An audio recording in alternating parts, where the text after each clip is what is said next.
Guys. Welcome to another episode of the FIFA Flow podcast, guys. Let's just take off the accessories. But guys, PSG is back, baby. We are back. Total football is back. Luis Enrique is back, guys. PSG, the best club in the world, guys. The best club in the world, guys. Today, we got a lot to talk about. We got Champions League. The Champions.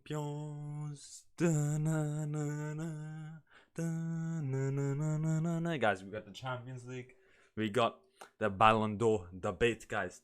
Next week, Monday, we got Le Ballon d'Or. So we got the Ballon d'Or to talk about. We got the Champions League. We got to talk about Al Nasser and Cristiano Ronaldo because this guy is going crazy at 38 years old. We're going to talk about all three of these guys. Lionel Messi, Erling Haaland, Ballon d'Or debate. And then the Champions League. I don't know why I'm saying Ballon d'Or like that, guys. Ballon d'Or. You have to say like the French accent. And then the Champions League, guys. The Champions League. And then Cristiano Ronaldo and Al Nasser. Guys, today a lot to talk about. I don't know if we're going to talk about all the Champions League games. It's probably just gonna be the probably the PSG game, guys. Today we're gonna review the stats and stuff of the other one and go over some of the like I saw a few highlights while I was scrolling on social media the past few days. Of course, it's Champions League. It's gonna be all over my social media pages, TikTok, Twitter, Instagram, wherever I scroll. Champions League. So we're going to talk about all of those, guys. Let's get right into it. And let's just start off with PSG, guys. Because 2 weeks ago, guys, we came from...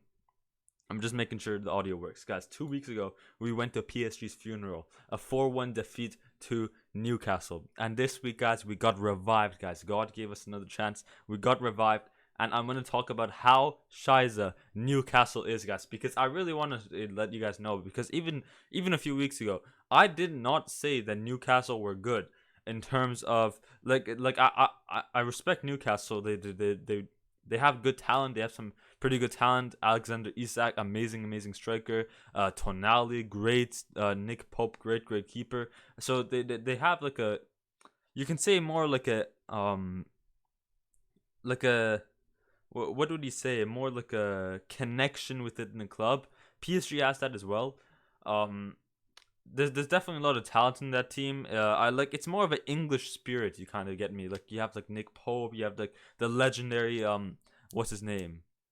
Who's the center back guy? You got Kieran Trippier, and then you got like not Danny Watkins, bro, but like some other guy, bro. Like Longstaff. You have Longstaff. You have Bruno Guimaraes, who has a great season. So they have a lot of good talent as well. There's a good team. They have a very good team. And honestly, I respect them. They've had a good season last season. They got signed by Saudi owners. Did not really use a lot of the money. Even this past season, the only real player they signed was Sandro Tonali. That's pretty much it. But other than that, you could say that Newcastle, like, man, for what they're doing, Eddie Howe as the manager, amazing manager for the way they play. They play very counter-attack. Alexander Isak, amazing signing for them. He's had a huge impact in the attack for them. Sandro Tonali as well in the midfield, Bruno Guimaraes. So respect to them, I respect them. But in terms of the play style they played against PSG as well, was very ratty. So I want to talk about that as well. I want to talk about why I feel like that game was not a robbery, but you can say more of a maybe not unprofessional. I guess just a very defensive game for Newcastle because they knew they were going up against the best club in the world, which is PSG, guys, Paris Saint-Germain. So yeah, we're gonna talk about the PSG game, talk about the Milan game first, and then I want to go back to reviewing the funeral game because now that I go back to that, I look at that and saying, that wasn't really a funeral game. That's not PSG being bad. That is just Newcastle being super defensive. More defensive than Atletico de Madrid. So, let's get into it. Paris Saint-Germain. What a beautiful game for us, guys. The passing, the movement of the ball, the possession of the ball, as I said, the progressive passing, finding the open space, the defensive, the pressure to retrieve the ball back, dominating that midfield, dominating the back line. Like, even if we're holding the ball in the back line, passing back to Donnarumma, well pressured. There was a few times where Giroud, Leao, Pulisic would come pressure Donnarumma, and then Donnarumma would have to pass it out quickly, which was a bit sketchy. But the ability for a team to handle that pressure and build out from the back, progressive passing to the attack, quick counter attack, pass through the midfield, find those open spaces out wide to Mbappe, Haaland, not Haaland, Mbappe, and Dembele, and then Warren, Zaire-Emery, and Vitinha, absolute masterclass in the midfield for them. Their ability to, one, put the pressure to retrieve the ball back from AC Milan players, and two, the way they just progress the ball forward. They retrieve the ball from like Lucas Hernandez, Skriniar passes to Vitinha, and Vitinha makes a nice run to progress the ball into the attacking third, and then there he finds his options. Kolo Muani, Mbappe out wide, back. He passes back into the midfield to Zaire Emery, and then Zaire Emery sees an option out wide on the right side to Dembele.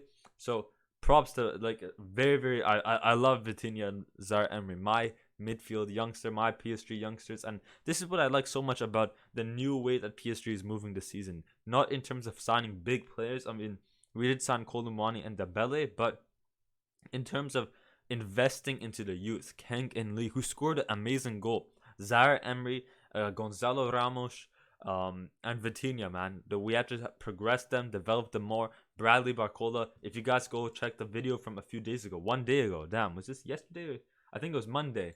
Make sure to go check that video. We talked about how good of a player Bradley Barcola is, because that guy, he's amazing. He just needs a bit more development, and he's gonna be like, it's as if next year we let go of Mbappe. I won't mind keeping Bradley Barcola for 1 season. Maybe 1 season we don't play as a top team in the Champions League, and focus on developing our players in the league. So I like the way that PSG are moving, and with the youth players, and as I said, Vitinha and Zaire Emery, if we keep on giving them more playing time to gain experience, if we keep on developing them in training, Luis Enrique, Lucho, this guy's gonna turn into prime Busquets, prime Iniesta, prime Xavi, bro. I mean, my goodness, what a game for us. So yeah, we're gonna talk about them as well, and then of course the attack with Mbappe, Muniain, and Dembele, and then also a bit of AC Milan as well. So let's get right into it. So let's start off with the first 5, 10, 15 minutes. So in the first 5, 10, 15 minutes, I would say it was pretty even. I think Milan were putting more pressure on us. We had a lot of fouls, a lot of playing from the back. We couldn't really build up too much because, one, Milan were putting the pressure on us, and two, I guess in the first few 5, 10 minutes of the game, you need to get that energy, that mentality, that spirit, that the playing spirit. So I guess in terms of that sense, both teams in the first few minutes, it's really random. Of course, we had a few good tries here in the 5th minute. There was a very good try. I think it was by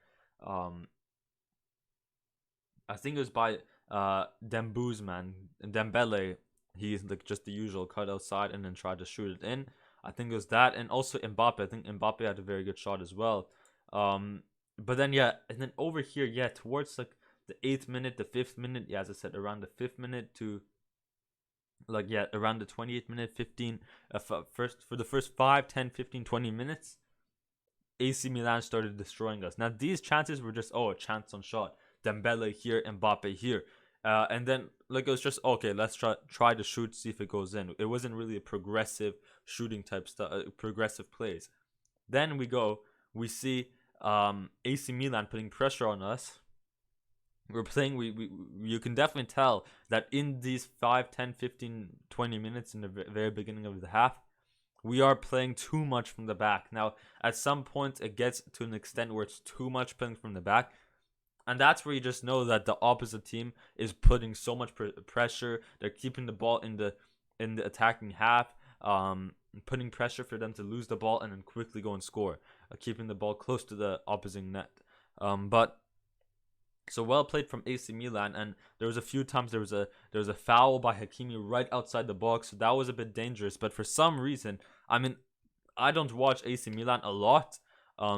Occasionally I watch them. Occasionally I watch the Serie A. I explained that last week, but they somehow, for some reason, as I said, I don't watch AC Milan too much. and I'm not sure like how good Fikayo Tomori's free kicks are, but they let Fikayo Tomori take a free kick, guys, outside the box. I'm just making sure the audio is working, and it is. But yeah, they let Fikayo Tomori take the shot outside the box. I'm like, what the heck is this? It's pretty decent. It hit the wall because we have a brick Marquinhos and a brick Skriniar and a brick Lucas Hernandez, so no one's getting past them, the best defenders in the world.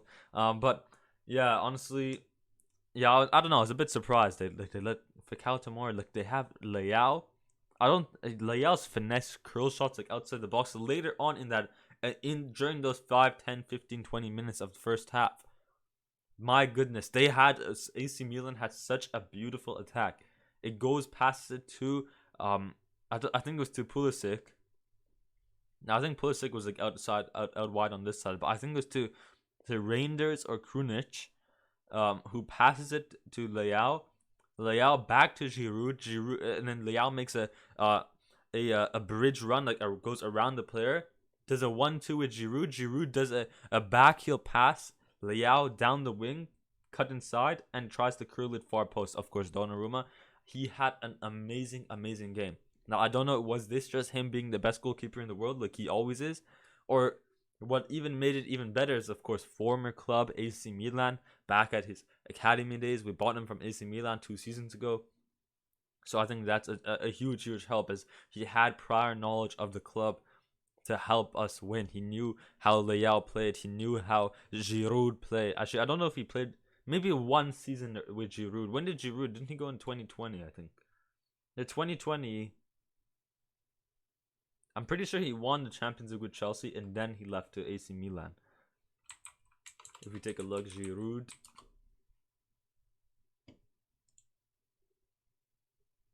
Yeah, he won in 2020. He won. 2021 is when Real Madrid won the Champions League, and then he went to AC Milan. So yeah, he did. So yeah, I think. Oh no, so they didn't play. They didn't play together, um, but yeah, still an amazing performance by Donnarumma. And even Mike Mignon, man, goalkeepers from their former clubs. Donnarumma plays for PSG, former club Milan. Mainan plays for Mike Mignon plays for AC Milan, former club academy from PSG. So pretty cool to see that. Lucas Hernandez and Theo Hernandez, of course, the brothers here playing together. What more can you say? Just like a bunch of crossover players, like from their old clubs and stuff. But I think, yeah, as I said, I think what really helped was, of course, one, Donnarumma, having prior knowledge of the team, know how AC Milan plays. Two, Hakimi, being at Inter Milan for one season, knows how AC Milan plays. Same with Milan Skriniar. And then three is just our overall team, the overall performance. Now, let's talk about our goals, and then I want to talk about the overall performance, maybe the individual performances of each player. So first we go on to Kylian Mbappe's first goal, 32 minute. It's a run in by Vitinha. I think it's Zaire Emery who's getting pressured, and the way that he just holds the ball off away, tries to be a bit more physical to hold the ball off away from the opposing players. Amazing by Warren Zaire Emery. He makes a run from the midfield, goes up, like dribbles, like just carries, not dribbles, but carries the ball with him up into the pitch. He's starting to get pressured, so he gives the ball away to Mbappe. Mbappe 2-step overs, goes to the right, and then near post. Of course, the classic Kylian Mbappe goal, the near post. This guy always goes near post. He never goes far. Like, he goes far post, but he's known for making those step overs, position himself to like kind of go to the right, like go away from the net, which is in like he goes away from the net to which seems like he's gonna go far post, but then quickly turns and goes near post, power strike as well. So this is the Kylian Mbappe's classic, where he pretends like he positions himself, he looks like he's gonna go far post, curl it or power shot it far post, but then he quickly switches and goes near post. And this guy absolutely sent Kalulu, I think it was Kalulu or this Thor guy, sent him to the streets, man. Sent him back to his bed, man. Sent him, bro. He literally sent him, bro. My goodness, he went to the floor, step over quick, 3-4 step overs, go to the right to try to, looks like he's gonna go far post, but then goes near post and sends, I think it was Kalulu or Thia.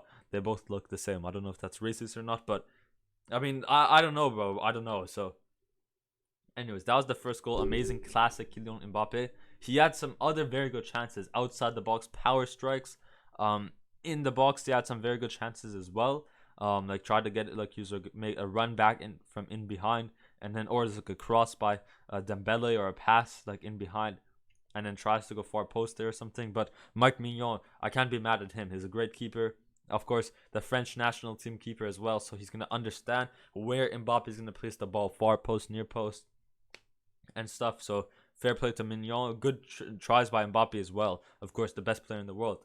Um, but um, but yeah, that's the Mbappe goal. That's the first goal. The second goal by Kolumani. So what actually happened was over here we scored. Dembele scores a goal. We're on a breakthrough. Um, I think it was off of a AC Milan corner. The ball goes like sent out. It gets like hit out over here to the halfway mark, the half of the pitch, and then it just like rebounds everywhere. Ugarte comes passionately to get the ball. He like pushes him off the ball, which unfortunately was a foul. Later on, we noticed that after the goal, but in that moment, his physicality, he defensively pushes him off. His aggressiveness pushes him off the ball. Goes to I think Mbappe or Vitinha or something. We're on a breakaway. Dembele out wide open here, pass here, and then takes his time, cuts inside, and then goes low far post.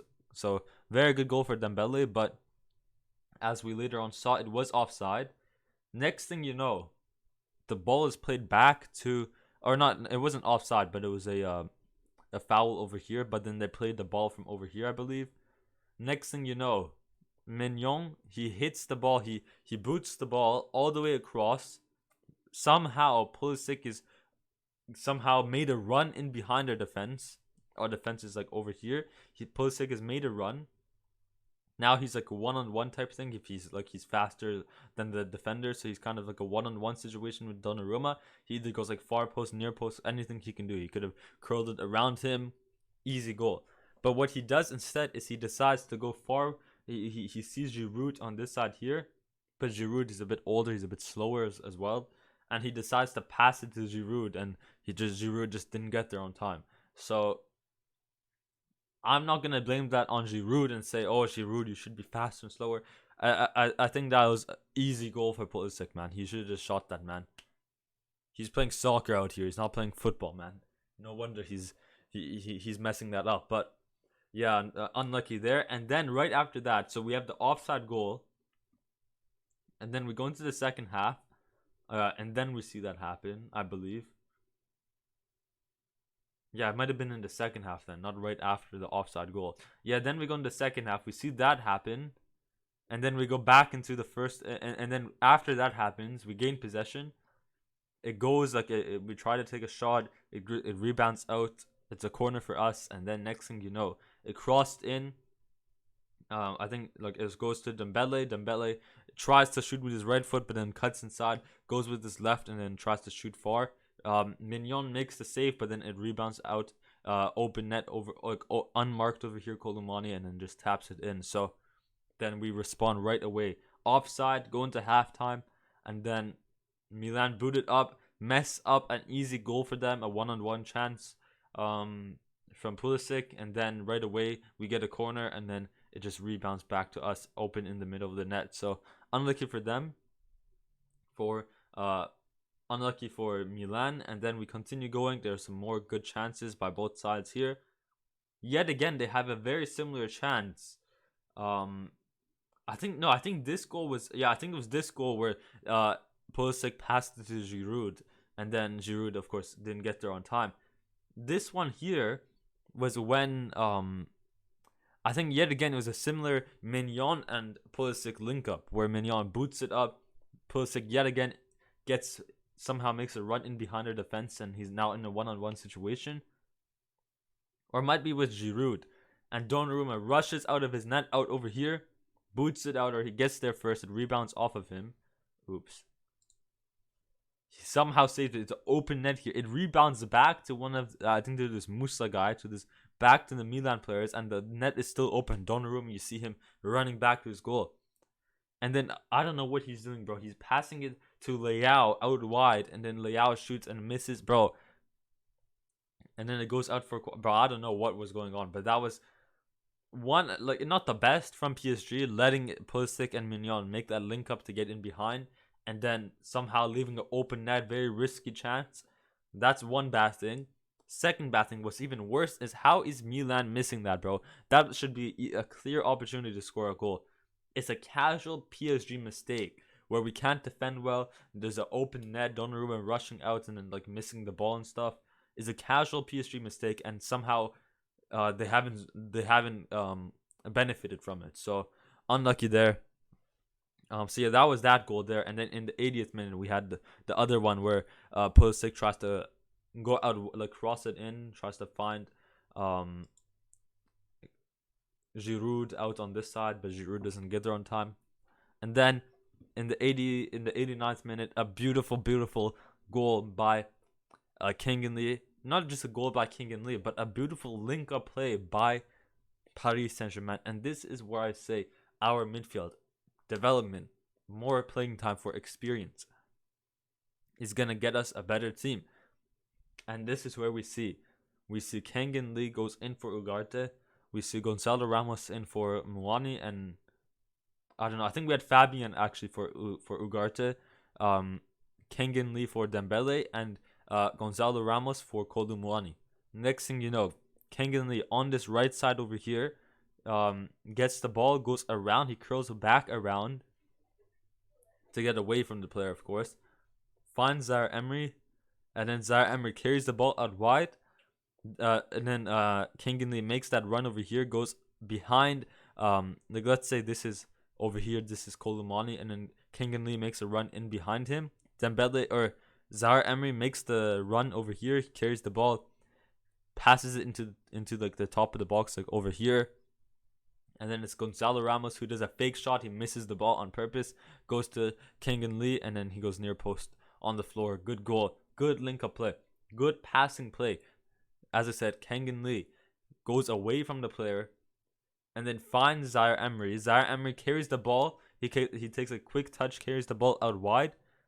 Kengan Lee continues that run, goes behind Gonzalo Ramos to give an extra option, like more on the further side of the box, like out here, and like he's over here. And then Zaire Emery makes a pass into the top of the box. Great vision from him. Gonzalo Ramos, great thinking idea, good idea to do a fake shot, which kind of messed up like the Milan defenders and the keeper. And then Kengan Lee gets the goal. He hits the ball near post on the floor, nice and soft, and it's easy goal. So great build up play. Overall, great performance by Paris Saint-Germain, and very bad performance by AC Milan. Make sure you guys go check out the last episode.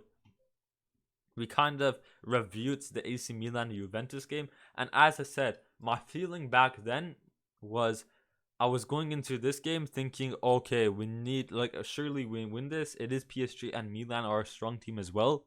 However, they just lost to Juventus, which is a big game. They just lost. They got a red card as well, so they're kind of not in the best defensive. Like their defending kind of sucks. They can't score any goals. And they always let go of the ball easily. They always have no possession of the ball in the midfield too much. So I was going into this game kind of feeling like, okay, we're gonna have more, like some more time on the ball, some more opportunities, some more passing opportunities. And this is where I want to go and talk about the Newcastle PSG game. If you take a look at PSG, we'll come back to the AC Milan PSG game and talk about the player ratings, like talk about how I felt about the players. But I want to go back here and talk about why this game was so much better than this game, and why like I liked it so much more. It's not just because of the win, but it's because of the way that Newcastle played. We lost this game. It's not that, like, Newcastle are good, they're a good team, fair play to them, but the way they played, they're playing a 4-5-1. Dan Burn, that's his name, Dan Burn, Schlar, this guy here, and Trippier Longstaff, Bruno Guimaraes, and Tonali push like together to make the midfield a bit more squished and tight, so to not have any passing options for PSG. Gordon dropped back out here on left mid, Almiron at right. It's a 4-5-1. There was absolutely no areas to pass in the middle here because the whole team is just waiting here, waiting for us to try to make a chance. And then when we do try, they get the ball back right away. That was the whole game right there, for in one word, for Newcastle: stay back, waiting game. They did not put pressure on us or anything. They were just waiting for us to make a chance. With AC Milan, however, is they put some pressure on us, and because of the pressure, even when they did not put pressure, the way that they formatted the team, the way that they have their players aligned, is not ratty, bro. It's not stay back, wait for them. They put some pressure on us, and because of pressure, when you put pressure on the opposing team, that puts players out of possession, or not possession, out of position. And because of that, you see the whole game. If you will go back and watch the highlights, go on YouTube, watch the highlights, PSG versus Milan. You always see PSG when they're building up the plays, open space. You see open space to Mbappe, open space to Dembele, open space to Vitinha, open midfield. We had area, we had room to pass, room to dribble, room to carry the ball from the midfield to the attack, from the defense midfield attack. Passing lanes, bro. We had room. We had so much space to pass. With this Newcastle game, guys, as I said, no hate to Newcastle. They played good. But the whole game, no pressure from them to, like, when we had the ball over here, they're just waiting still. They don't care that we're just passing the ball in the back. The whole game, they're just 4-5-1. Wait for them. Let's just stay over here. And then everyone drop back together. Who cares? Don't have the wing. Like, that was the whole game. And that's why, like, my goodness, bro. That was just a nasty game. That was just not an unfair game, but just like a I guess you could say like a ratty game. Yeah, just a ratty game. And when you take a look at the highlights here versus the highlights in Newcastle, huge difference in terms of the way that the way that we have the room to pass, the way that PSG play. Because over here we have room to pass. Over there, stay back, no passing into the midfield. I mean, you can either say that's good from Newcastle to mark the midfield and then like kind of eliminate our midfield, so like then we were screwed. But at the same time, you can say that that's a ratty move. That's like having your whole team back and stuff. Like, yeah, that was just bad. That was just bad. But yeah, great game for PSG. Let's go, man. We were back, man. It was so good to see PSG play this way. It was like prime Barca. We had some passing options. I love the way we played. And what made me even more happier is at the end, we see Newcastle lose to Borussia Dortmund. So that made me even more happier, guys. We take a look at the table now, and it's pretty surprising because now when we take a look at the table, we see Bayern Munich, top of theirs, of course, United United Copenhagen, and whoever thought that they would come, where we say Onana would save a last-minute penalty, which saves United, and Harry Maguire scores a goal for United. So who would come to say that? Who would thought that they would come to say that Maguire and Onana in one game worked together to save United? That's unbelievable, guys. That is unbelievable. So round of applause for them. But yeah, not really gonna react to that game. I didn't really watch that game. We continue going back. Arsenal Lons. No, we had Arsenal Sevilla. I think it was 2-1 win for Sevilla, and of course, look at where Sevilla are in their spot that they want to be in. They want to be in that third place spot because they want to get demoted back to the Europa League, because these guys are Europa League merchants. The most Europa Leagues, man. These guys are literally Europa League merchants, man. Always aiming for. They always qualify in the La Liga. They always qualify top fourth to qualify for the Champions League.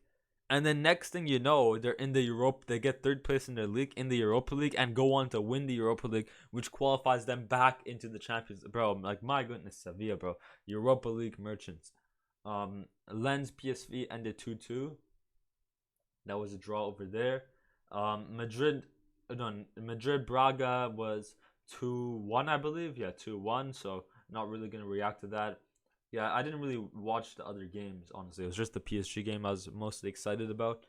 Um, I watched a bit of the Arsenal Sevilla game, but yeah, we're not going to talk about that either.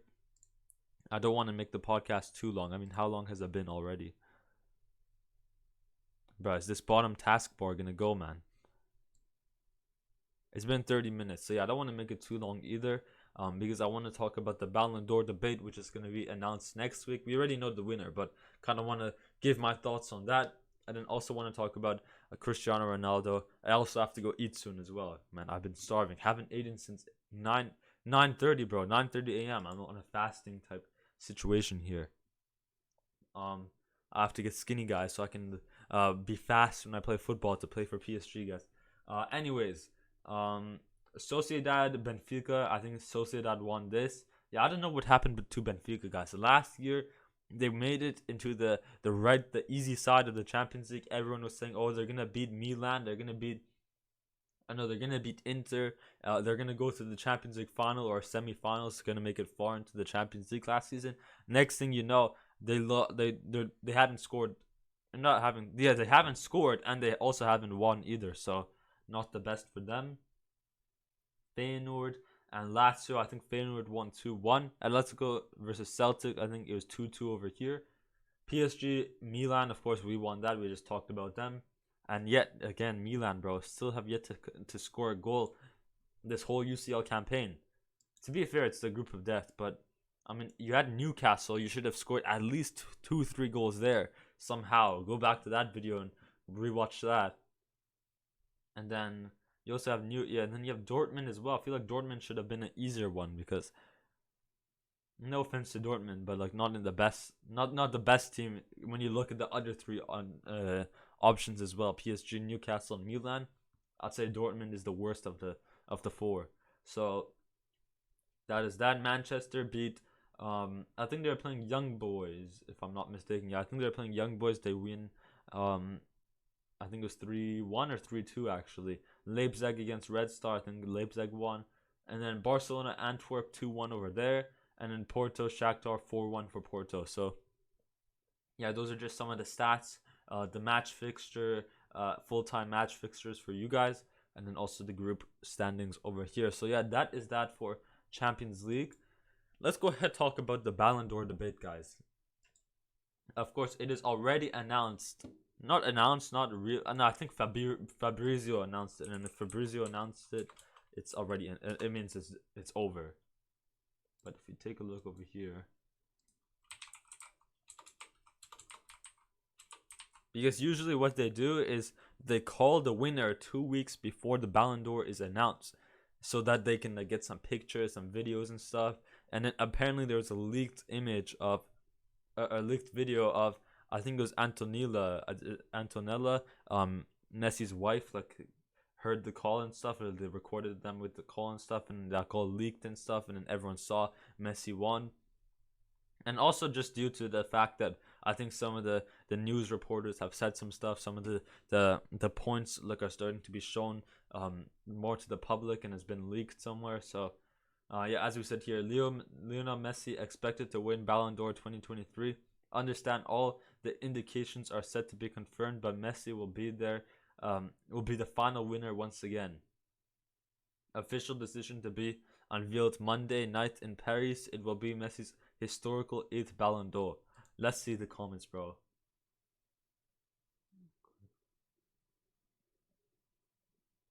Earned, not given. Ronaldo still a certain fan base about to be in shambles, bro. Cry again. Oh my. All thanks to this team. Argentina penalty World Cup.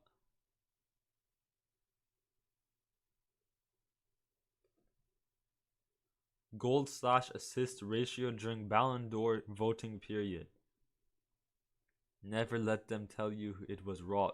Alright, we're gonna take a look at the stats, of course, but okay, first off, let's look at the stats, guys, because I want to look at this in two ways. So we take a look at last season, Erling Haaland, 52 goals, 36 goals in the Premier League, the most goals scored in the Premier League campaign, with 8 assists. 12 goals in the Champions League with 1 assist. And keep in mind, this is in 35, 36 and 8 assists in 35 games. 12 and 1 in 11 games. In 53 games, this guy had 52 assists, or 52 goals. That's a goal per game ratio, basically, and 9 assists. So he had, what is that, a 61 goal assist ratio. Plus, of course, the national team as well. You got to keep that in mind. And you also take a look at this season. So that's 61.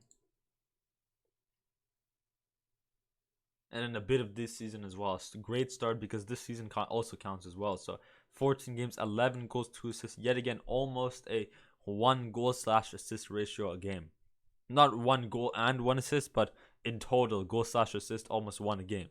So he won the treble. He won the Super Cup, which is the Europa League winner versus the Champions League winner. He won the Premier League. He won the Actually, I don't know if they won the Super Cup. I think Sevilla won the Super Cup. They won the. Did they win the FA Cup or the Community Shield? I think they lost the Community Shield to Arsenal. So I think they won the FA Cup. I know they definitely won the treble. The treble is not the Super Cup. What am I saying? I think they lost Community Shield. Yeah, I think it was Arsenal because Declan Rice, he came in and he won that as well. So I think they won the FA Cup.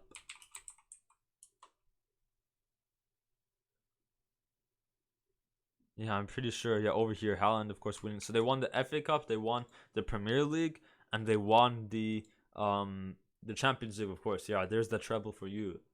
He wins those 3 awards, most goals in a Premier League campaign, a goal per game, a goal / or assist per game ratio, basically. What more can you say, bro? What more can you say? Hat trick against United, first season in the Premier League, and he's doing that stuff. And then you also take a look at Lionel Messi.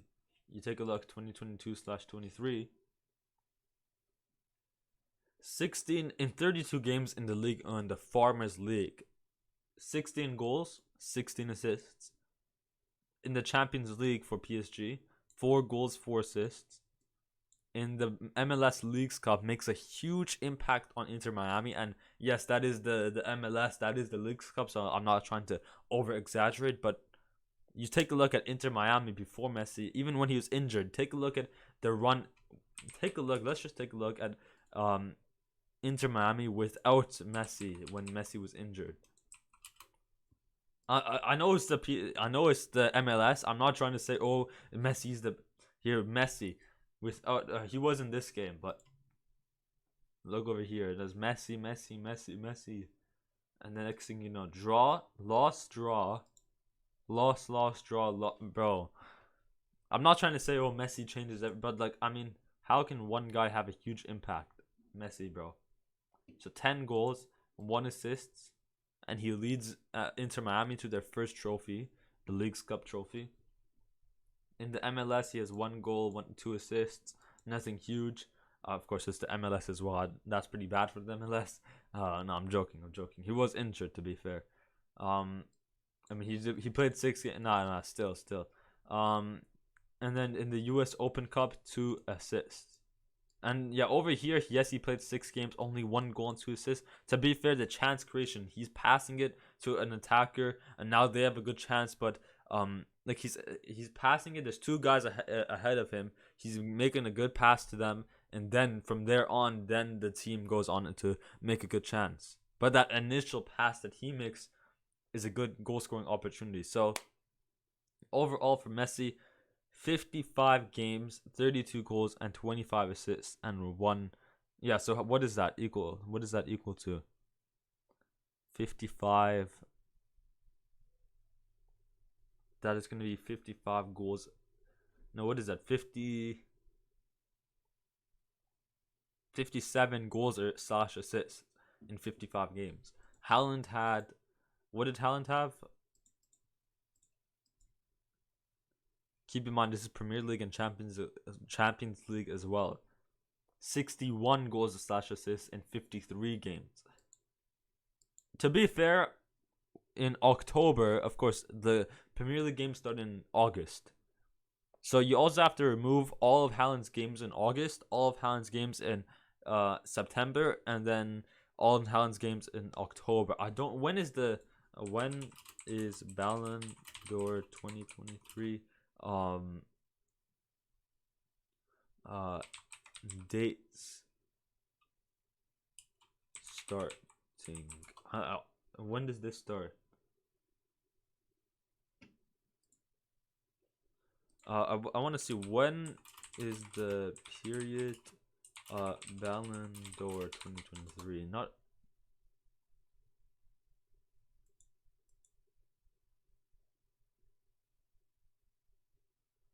bro, no, I want to show like when does the when does the period where they actually like include like the playing, the goals, the assists and stuff, because like there's a time period. So let's say in December Messi does good, give him the 2023 bound. It's like it's already passed, bro. So like when I want to know when the date is. I think it is from, yeah, I don't know. It could just be just a normal season. Like it could be, I think it's from like September to September or something like that. I'm not quite sure. I'm not 100% sure. But what we have to look at here, guys, is, bro, I don't know where this is going. Is like, yes, Haaland has more goal assist ratio. Actually, you also have to keep in mind Messi had also goal assist ratios for Argentina in the World Cup as well, which makes it even higher in the 60s as well. But what do you have to get here, guys? Is one is World Cup is every 4 years. Now I don't want to go this and say, oh, that just because it's every 4 years it's harder. World Cup is every 4 years. Messi, now, bro, there's a lot of people are gonna say, oh, the World Cup is rigged and stuff. Even if it was rigged, how is Colomani's last goal rigged, bro? I want to know how that is rigged. I want to know how Saudi Arabia winning is rigged and stuff.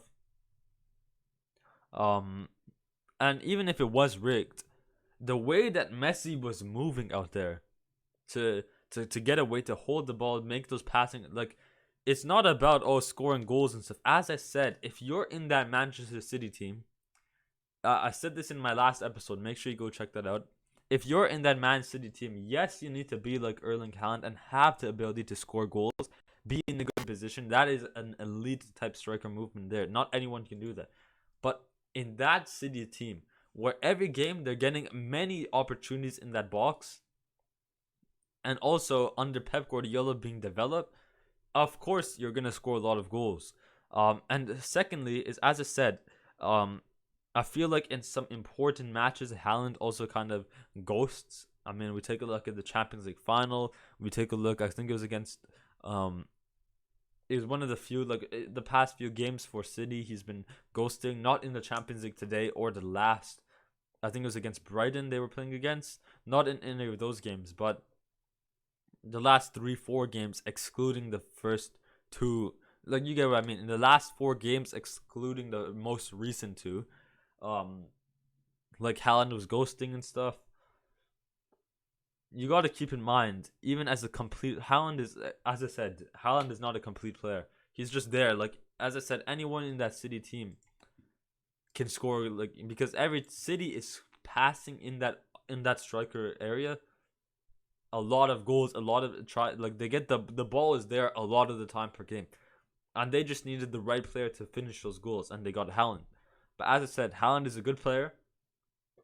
He's a good goal scoring finisher. He's an elite goal scoring finisher. They're probably the best. But if you're in that City team, anybody can be developed and get there. Maybe they wouldn't do it as quick as Haaland got to adapt into that City team. But they're still gonna adapt, and at one point they're gonna get to the level that Haaland is in, where they're scoring every game because of the way that City play. That's what I'm trying to say. So, and as a complete player, Haaland is not a complete player. Haaland is just there to assist. Yes, he has 9 assists and stuff, which is still pretty good. And even if even if you say, oh, Messi has 25 assists, he's playing in the MLS, he played in the Farmers League.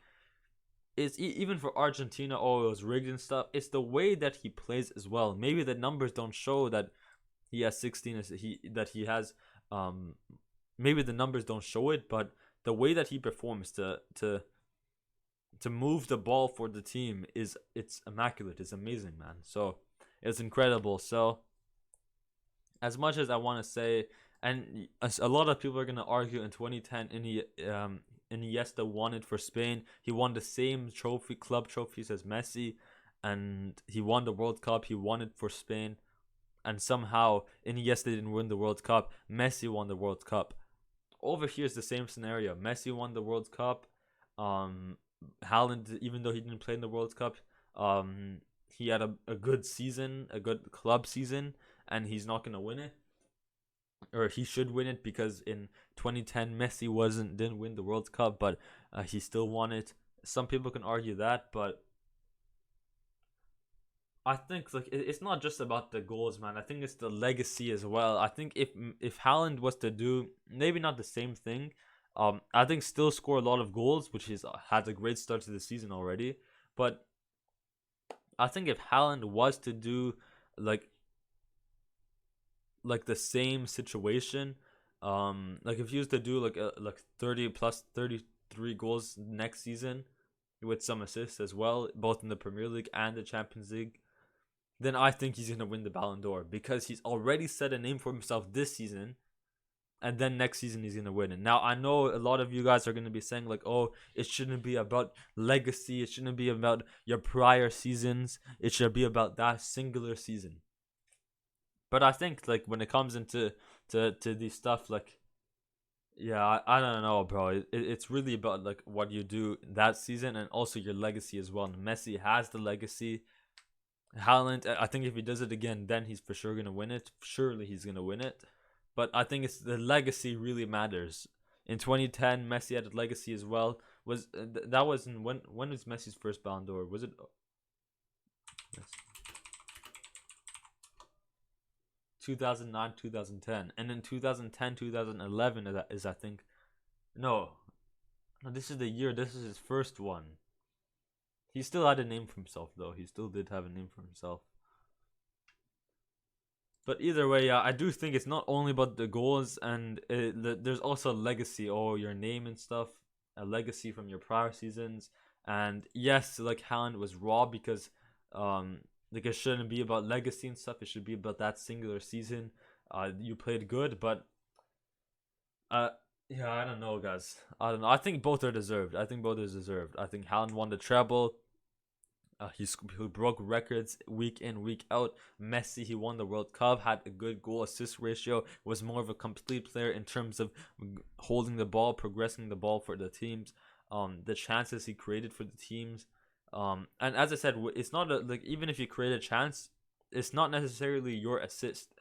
It's just moving the ball well enough to get into a goal scoring opportunity. So and then maybe they make an extra pass there and then score goals. So it's not always about the assist. Goal scoring equals assist. No, goal scoring chances equals assist. No, it's about the way they move the ball in the attacking half. So for that reason, like as I said, Haaland treble broke records week in week out in his first season in the hardest league in the world. Messi, good assists, good goals in the Farmers League and in the MLS. However, he's more of a complete player and has more of a legacy. Like I think all these small like moments have to come into play as well. It really does affect like the voting, man. It really does affect. So yeah, that is that. I think both are deserved. It's very close. Like I think you can also argue like if Haaland won it, like Messi should have deserved it as well. Like, and as Pep Guardiola, I feel like you have to agree with Pep here. There needs to be a separate Ballon d'Or for Messi and Ronaldo because these guys have been running football for the past 2 decades. So a lot of players in the past have been robbed because of this, because they're just way too good for them. A bad season, as Pep Guardiola said, a bad season for Messi or Ronaldo is a good season for a normal player like Haaland or Mbappe. Some wise words from Pep Guardiola. And as I said, they've been dominant because these guys are alien. They're better than Pele, better than Ronaldinho, better than Ronaldo Nazario. So for sure, man, for sure, there has to be another stat because these guys have just been running football for the past 2 decades. A lot of players robbed. You can say Schneider was robbed. You can say Iniesta robbed, Xavi robbed. Uh, you can say Lewandowski robbed, VVD robbed. So that's all because Messi and Ronaldo are just too good, and the legacy that they've put makes them even more favored as well. So that is that. We're also gonna talk. Should we talk about the Al Nasser game? No, I think we'll wait, guys. I think we'll wait. It's getting a bit late as well. I have to go eat and stuff. And how long has the podcast been, bro? What is this task for? It's been 51 minutes. So yeah, we're not gonna make it too long. We'll talk about it on the next episode, guys. Guys, make sure you guys stay for the next episode, or make sure you guys you guys should be excited for the next episode because we have a lot of juicy games to talk about. El Clasico on Saturday, and then we also got Manchester Derby. We have Napoli Milan, Inter Roma. We have Marseille Lyon. So amazing games. Lille Monaco, of course, the best team in the world, PSG. We have to talk about them. But yeah, amazing games. Manchester Derby, Napoli Milan, and El Clasico. Crazy games. We're going to talk about all of those on the next episode, and also talk about some more news regarding Ronaldo. It's just I would talk about them today, but I don't want to make the episode too long. Let's go ahead, like usual, end it off with a footy, tic-tac-toe, and bingo. Okay, let's put a timer. Okay, Kolsanik. Is this guy like sounds like a Ukrainian name? No, it isn't. Andrea Onana. Onana. No, I don't know. I got a bit rushed over there. Joel Matip from Cameroon. Luka Modric is Croatian. Ismail Benacer won the Italian league with AC Milan. Zinchenko is Ukrainian. Balogun is from America. I could have done Arsenal as well. Zaccagnini sounds like an Italian name, so I'll put him on. I think he's a Latium center back. Estupian plays for. Is it Everton? No. Badiashile plays for. Did he play for Marseille? No, he played for Chelsea. I think it was Nice. Shevchenko played for. Shiza, bro. Did he play for Everton? No. Lissandro Martinez played for. Did he play for River Plate? No, he didn't, bro. I could have done Copa America. Gianluigi Zambrotta. No, he didn't play for Napoli, but I had to put something. Julian Alvarez from River Plate. David Beckham for PSG. Antoine Griezmann for Atletico de Madrid. Kvaratskhelia for Napoli. Wan Bissaka. I don't know. Did he play for West Ham or Everton? Probably not. I don't know, like a Brazilian name. Higuain. He did not win the Copa America. I just had to select something. Mesut Ozil, World Cup. Maxwell, bro. Who the heck is Maxwell? Oh no, this is a older PSG player, I believe. Osimhen doesn't work for any of it. Milik, I think he played for Marseille. He's Polish. I think he's currently at Juventus. Andrea Onana never played for any of these clubs. Gareth Barry, I don't know. Sounds like an English name. Olise. This guy plays for. This is a French player, man. They play for Arsenal. Mascherano, man. He played for Liverpool. Did he? No, because Argentina didn't win the Copa America during his days, so unlucky. Ended off with a footy tic-tac-toe. Like usual, guys. Let's just make sure the thing is still running, which it is. Okay, 3 minutes. Let's go. Liverpool Euros. Euros, bro. Euros. The Liverpool Euros.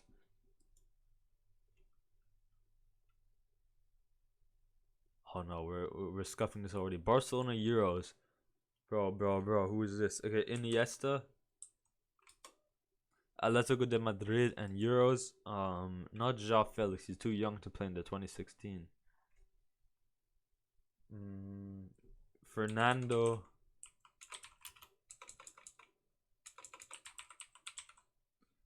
Torres. Oh, he played for Liverpool as well. Yeah, but I'm gonna switch that one.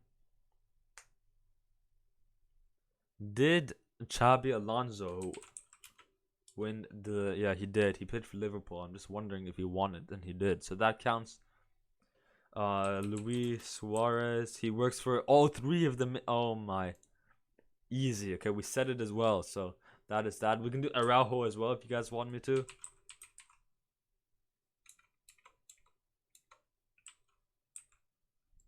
Yeah, Ronald Araujo there. And then Barcelona, Belgian. Atletico Belgian, Witzel Axel. Axel Witzel. Barcelona, Belgian. And Liverpool, Belgian. Divock Origi. Barcelona, Belgian. Barcelona, Belgian.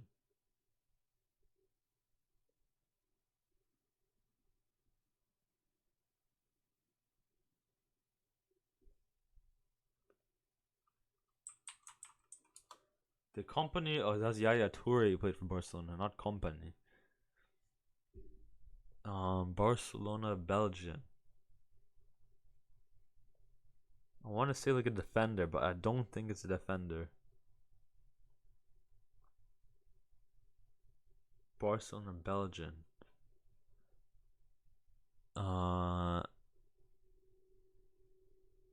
Last thing, guys. Last thing. Is it a midfielder? Let's go think about Barcelona's prime midfielders: Xavi, Iniesta, Busquets, Ivan Rakitic.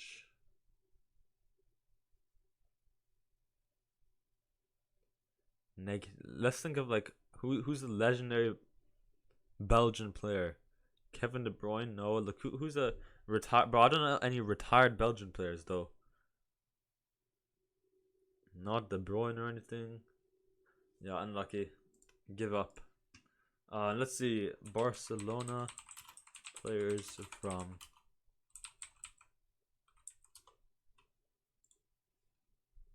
But it's gonna be like a player from the street. Nah, hell no. I'm not getting that, bro. Who the heck is this guy?